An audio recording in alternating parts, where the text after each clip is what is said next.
नमस्कार मित्रांनो, मी तुमची लाडकी मधू म्हणजे ड्रायव्हरची मुलगी.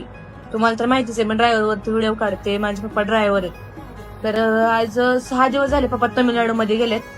आजारी आहेत खूप. आणि तिथं ना एक मेडिकल नाहीये ना हॉस्पिटल नाहीये. ते कंपनी अशा ठिकाणी तिथं 3 किलोमीटरवरती हे सगळे. मग आता पप्पाला मी म्हणले, खाली व्हिडिओ बघा, मी व्हिडिओ कॉलवरती पप्पाला बोलते किती पप्पांचा अवतार कसा झालाय काय.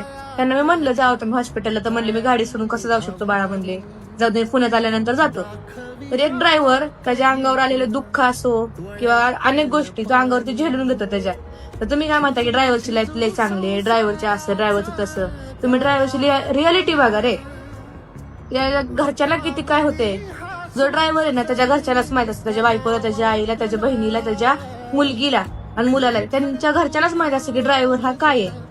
म्हणून ड्रायव्हरला कधीच नाव ठेवू नका. एवढं माझा बाप आजारी आहे, आज 3 दिवस झालं. आपल्या फक्त गाडीसाठी आणि 4 पैसे घरी येतात, त्या पैशासाठी आज पप्पा हॉस्पिटलमध्ये जात नाहीत. हा पैसे आहेत त्यांच्याकडं पण जात नाहीयेत. का जात नाहीयेत? ती 3 किलोमीटर लांब आहे, तो पण गाडी कंपनीच्या जीवावर सोडायची का, हे पप्पांचं म्हणणं आहे. म्हणून तुम्हाला एवढंच सांगायचं की ड्रायव्हरला नाव ठेवू नका. ड्रायव्हरची परिस्थिती काय आहे ती सगळी जाणून घ्या आणि मग तुम्ही ड्रायव्हर विषयी बोला. हॅशटॅग ड्रायव्हरची कन्या.